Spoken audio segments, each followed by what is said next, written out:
everyone. Really excited for tonight. I have been looking forward to talking with all of you about this topic for quite some time. I finally got the blog post published, and I'm finally able to come on and chat with you all tonight about 5 amazing early finisher activities that were perfect to help your readers. As you know, every Wednesday, every week, we go live to talk about something that has to do with reading comprehension. And yes, early finishers are a part of that. So that's what we're going to be talking about tonight. I've got a great freebie for you that I know you're going to love. And you're going to walk away with 5 great ideas that you can implement right away in your classroom that your readers are going to love, that you're going to love, and that excites your students to read even more. So grab a drink, grab a seat, and come and join me for our video tonight. You're not going to want to miss this, all right? So thank you for tuning in. My name is Sierra Harris. I am the author over at Sierra Harris Teaching. And if you haven't done so already, make sure you say hello. Drop me a comment below and let me know that you're listening. Let me know where you're from. Let me know what grade you teach. I know many of you out there catch my videos every week. So if you're a repeat watcher, hello again. If you are new, let me know and welcome. I've got lots of great videos in my Facebook page or on my Facebook page as well as in my YouTube channel.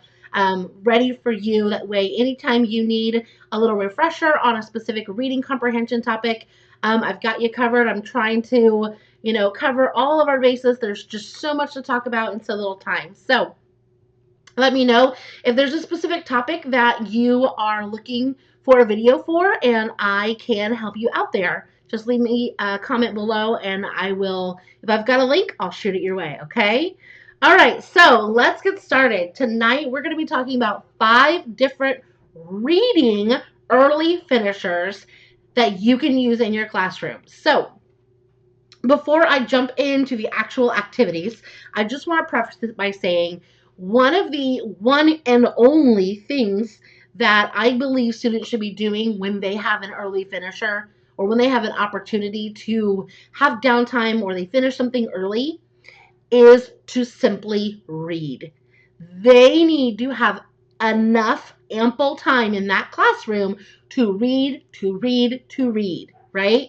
They need to have specific times throughout the day where reading uninterrupted for 20 plus minutes is happening, and then let them read throughout the day as well. So early finisher, let them read. Now, I know there's a lot of accountability question marks that kind of go through teachers' head, or, how can we motivate them to read when they're constantly reading all day?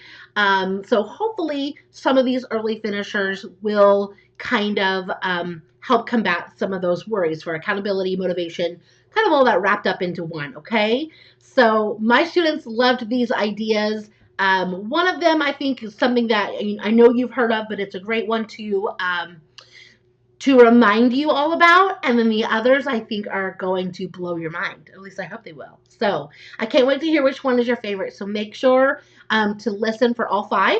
I'm going to be posting the link to the freebie at the very end of the video. Okay, so you're going to have to wait till the end, and that's when I will give you the link for the downloads tonight. They are ready to go. It's already live and in the blog post. That way you can grab those there too, but I will give you the direct link to that here in a minute, okay? All right, so we're going to start with, I'm trying to think, which one do I want to start with? We're going to start with one called Cover All. Cover All is a great little activity that you can use in your classroom. Of course, it's an early finisher, because clearly that's what we're talking about tonight. What I like to do is create my coverall boards, which I'll show you what those are in a minute and kind of talk about how to create them. And then I will laminate them, and that way I can have them for years to come. The students don't need to write anything on them at all. You're going to see in a second, they'll just write on their Post-it notes, and they set their Post-it notes on top of the board. And once their board is covered, then they get to turn it in, etc. So a coverall board is basically a grid, a 3x3 grid filled with comprehension questions. So you can create boards for a specific skill that you're working on. So let's say you know you're going to be spending 2-3 weeks on main idea. Then maybe for an early finisher, you make a main idea coverall board, slap it with 9 main idea type questions, like, what would be another good title, and what are, 2 details that support the main idea, etc. So fill your board with main idea questions, then run a few copies and laminate them. And then you've got them forever. And then you keep these in a place in the classroom where students can access them at any time. And then what students do is when they're done with whatever assignment they're working on, whether it be math, reading, writing, doesn't matter, right? They are encouraged to read. And then what they can do with these boards is they can go and grab one and they can answer all 9 questions on Post-it notes, and then they cover the whole board. Hence the name Cover All. So it would look like this. Obviously, there would be an answer written on here. They cover up the question. And then once they get all 9, they have a choice. They can turn it in for a treat, or they can take them off and put the board back and be done. It's a choice that I give my students for all their early finishers. If they want feedback, if they want a treat, that's up to them. I let them choose. I don't want to put pressure on anyone to be like, if you're going to do it, you have to turn it in, because that kind of takes some of the motivation away from them. I want them to have that intrinsic motivation. This is something they need to want to do. They want to be able to read their book. They want to be able to complete the board, and then they want to turn it in for feedback and a treat. So they're very simple to make. It's literally a 9x9 grid in Microsoft Word or Microsoft PowerPoint. At the top here, if you're making a board specifically for a skill or a strategy, then I would make sure to have that big and at the top. That way you can have them nice and organized. The ones that I have for you tonight are just more generic. So I have 2 for you tonight. There's just 9 different overall comprehension questions on each one. So these would be your more basic, covering everything type comprehension questions. But like I said, super easy to make, super fun to do. The kids love them. One of the questions that I get a lot when I share this with teachers is, well, it's going to take them a while to cover all 9 squares, right? If they're writing out an answer on Post-it notes, and they only have 5 minutes, what do you do in between there? So I let the students keep these in their desk as long as they're responsible for them. So I always kept count, and I would number my board. So if I made 5 main idea boards, then I would number them 1, 2, 3, 4, 5. And then I knew when I was going to put my main idea ones away, and then I got out my, making inference ones or my nonfiction ones, whatever was next, then I knew I needed 5. So if I only had 4, then we'd all get our desk, we'd figure out who had it, basically. So when I introduced these to students, I talked about responsibility. It may take you 2 or 3 days to, fill in your board and cover it all. However, think about how awesome it's going to feel knowing that you did the hard work, that you're going to get some great feedback from me, and you're going to get an awesome treat, something special that you don't typically get. So I do let them do it across the span of a day or a few days. Now, in my experience, typically it didn't take a student more than 2 days. In 2 days, if they had to keep it overnight and finish it the next day, they pretty much were done. Because, I let my students do these even though it was math and math was over and they were done with their assignment, they could still focus on this. Because again, I want my students reading. So by doing this, they're going back into the story. They're looking for text evidence, right? They're rereading. So that all has to do with helping build their comprehension. And so that's why I was okay with them doing these regardless of what subject. So they can keep it in their desk. It's just fine. And then I don't think I had any problems with anything being lost. One, maybe it got bent inside a desk, but again, it's a piece of paper laminated. It's not that big of a deal. And again, students love these. They loved being able to, the girls liked making grids with like a rainbow grid. So each Post-it was a different color. The boys didn't care about that, but the girls loved it. So I would post these in the room, have like a special section in the room for them, and then I would have Post-it notes sitting over there. That way they would just grab a stack of Post-its, or they would just grab, 9 Post-its and go ahead and cover them. And then they just kind of lifted it up, saw the question, answered the question, and kind of went on. That way they were having to go back and forth. That's what the girls decided to do, basically, because they wanted to make sure they got the right colors. So you can do that however you want. But Coverall is a great early finisher that will help motivate and encourage your students not only to read, but really focus on that overall comprehension. So that is our first idea of the night. All right, idea number 2 is, like I said this earlier, there is an idea that we're going to go over tonight that I know you've heard of, and this is it. However, I do want to talk about some unique ways you can use these. So early finisher idea number 2, and sorry my lighting kind of looks off tonight, is recommendation tickets or a recommendation board in your classroom. So this is such a fantastic early finisher in allowing your students to discuss and talk about book recommendations is highly, highly encouraged. One, it gets students to talk about their book, right? Talking about their book and reflecting and being able to analyze and evaluate whether or not they like or dislike a book is really important for the comprehension process. So we need to encourage that between students, and then what better way to do that than with comprehension or book recommendation, tickets. So these are very simple, and I'm going to give you the template for these. But basically on them they say, I do or do not recommend. They write the title, and then they have to give a reason why. Depending on what grade level you are, you can require more like a piece of text evidence. You could require 2 reasons why. That's all up to you. There's space for 2 reasons, especially if you're in the older grade and they can write smaller. And then what you do with these is up to you. There's a lot of different things you can do.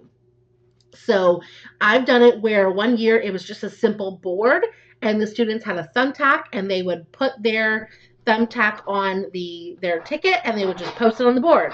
And then when students were looking for a book, they could look at the book recommendation board, kind of go through it and, pull one off or just leave it up there and then they would just find the book, etc. That's the easiest idea. Another idea you could do is students could create these for a specific student in class.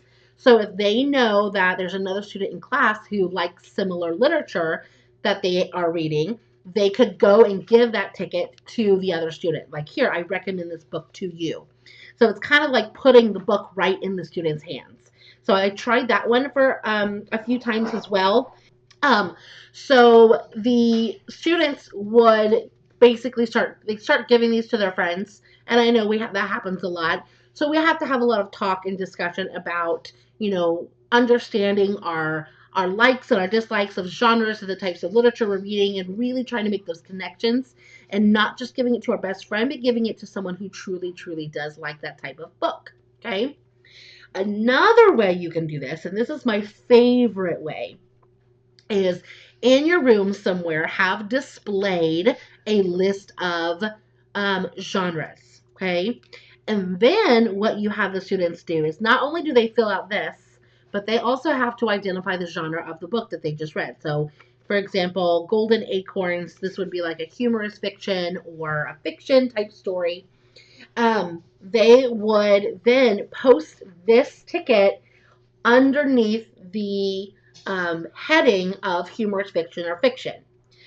Then that way, when students are going over to the recommendation board, instead of just looking at a board full of ticket recommendations, they know internally, right? They know what kind of reader they are. They know what kind of books they like.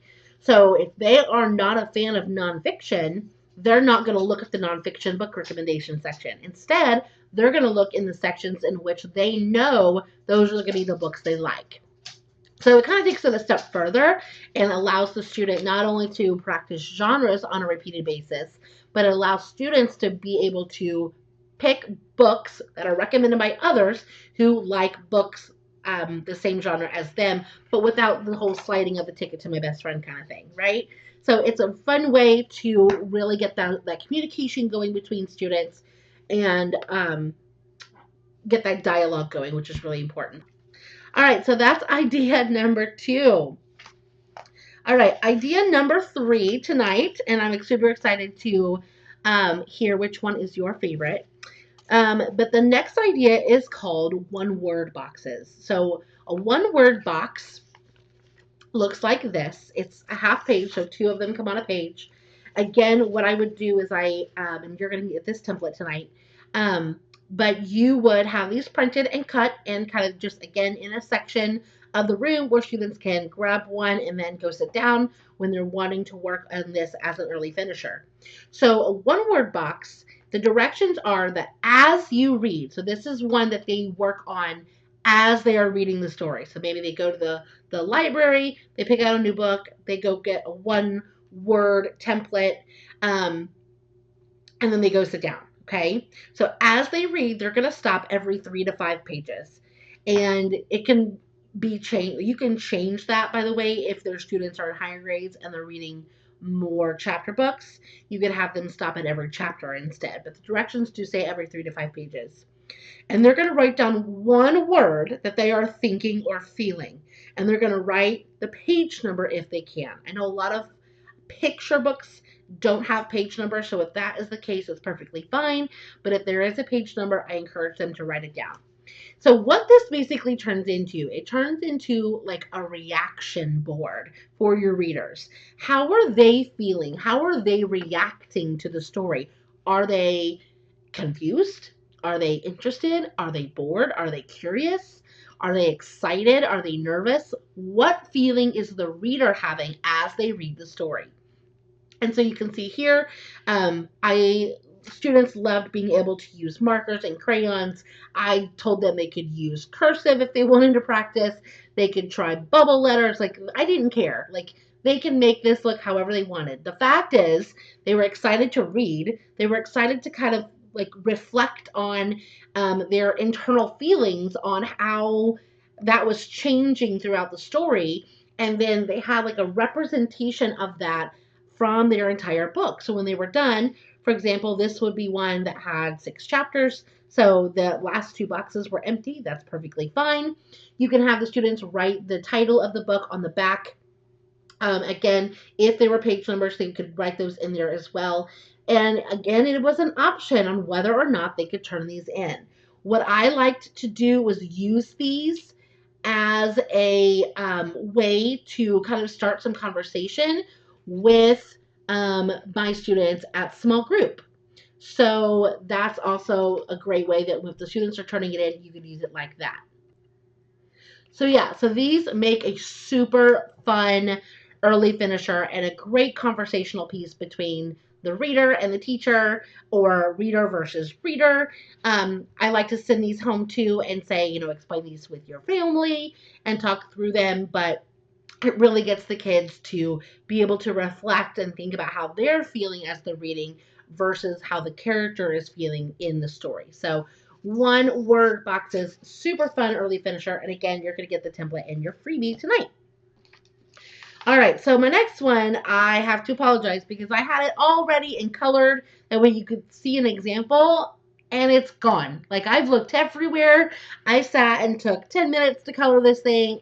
Can't find it.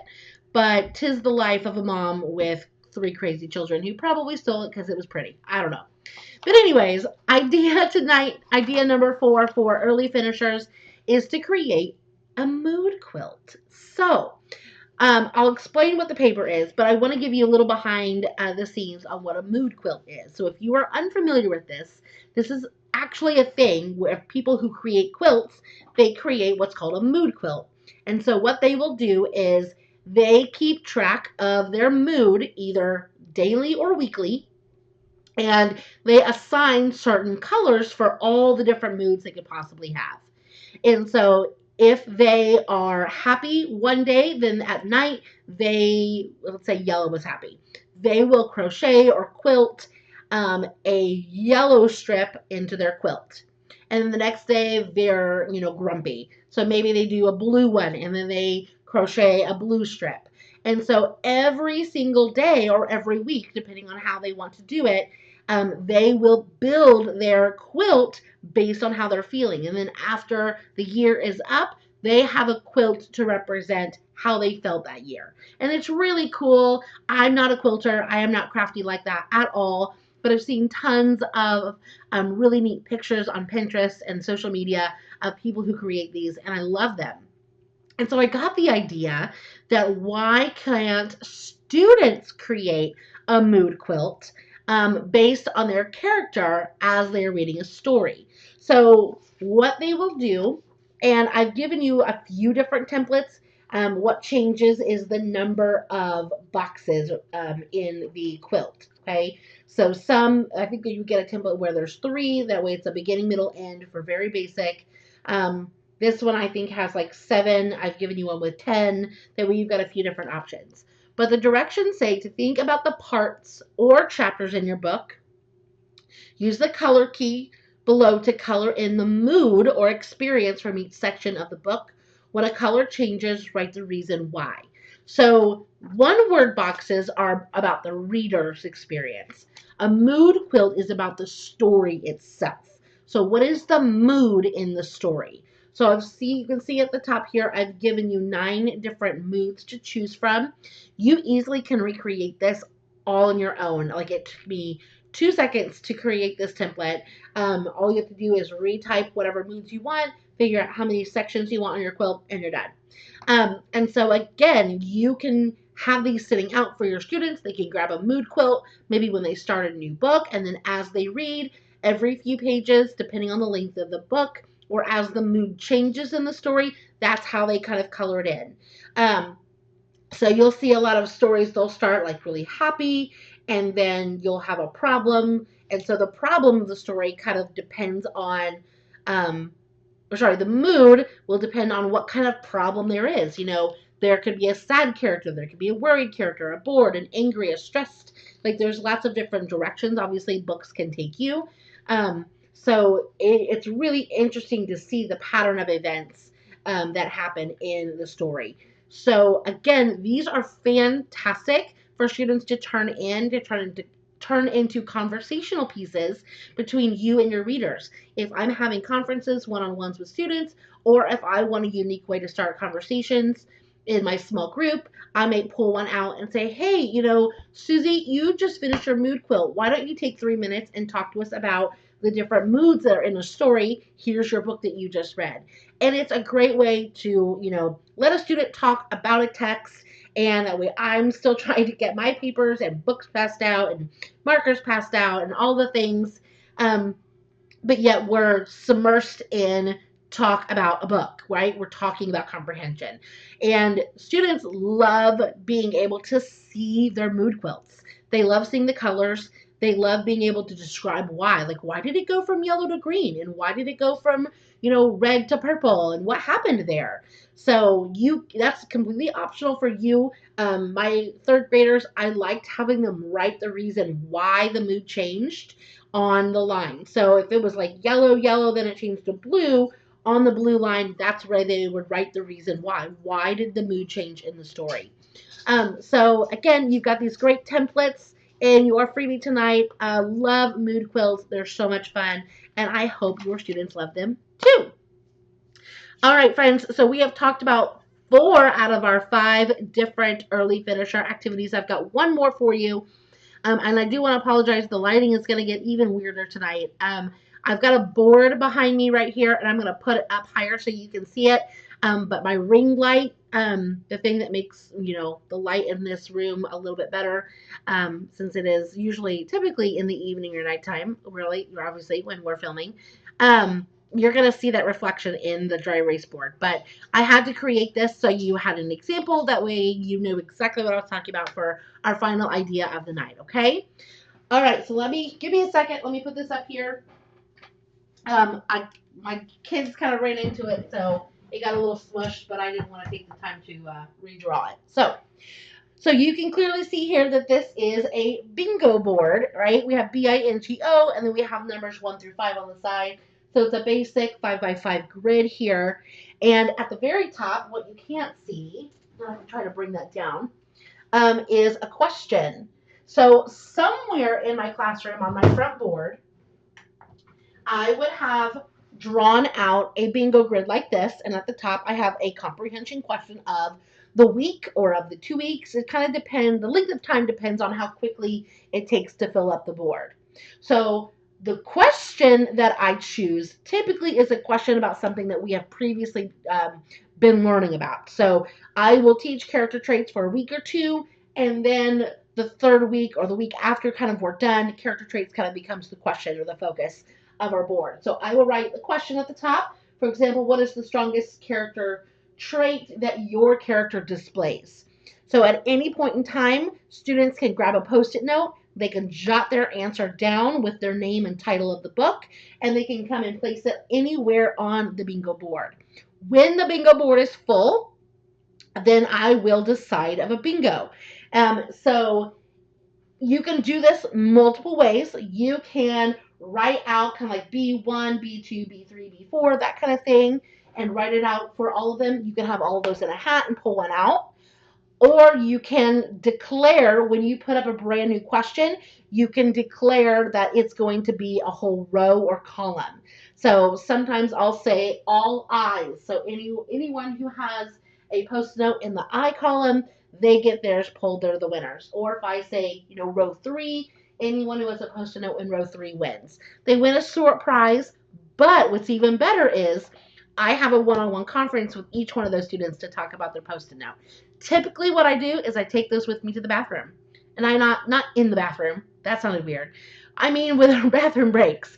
I'll take the Post-it notes with me, and I will pull that student up while everyone's going to the restroom. I'll have a quick conversation with them about, what evidence do they have about that character trait, and do they believe it's a strong or weak character trait.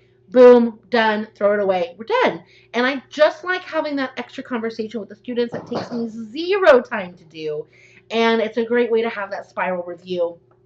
And the kids love playing bingo. It's so much fun. So another very fast, super fun early finisher. Typically, we fill the board within like 2 weeks. Sometimes, usually at the beginning when things are really excited and they're really getting going, we can fill it up within a week. So, and it also depends on your grade level as well. So I'm going to put this back down because I don't like that glare. All right, friends. Woo. So tonight we talked about 5 different early finishers that all really revolve around reading comprehension that help your students get motivated and encouraged to read more and focus on their thinking, their comprehension, their questions, and becoming the best reader that they can be. So I will be posting the link to your freebie of all the templates that we talked about tonight in the comments and in the description of the video. So make sure to look both places. The link is there. I promise you it'll be there. And you can grab those. I also have the blog post link in the description too, so you can go over and read about all these ideas as well there. In case you didn't take notes or you want to share this, you can do that there too. Okay? Let me know before you leave in the comments. Let me know which one was your favorite. Did you like the mood quilt? Are you a fan of the bingo board? Maybe you like the one-word boxes or the coverall. I don't know. Tell me which one's your favorite. And I can't wait to hear. So thank you so much for joining, and I hope you have an amazing rest of your week. I will see you all next week. Bye, friends.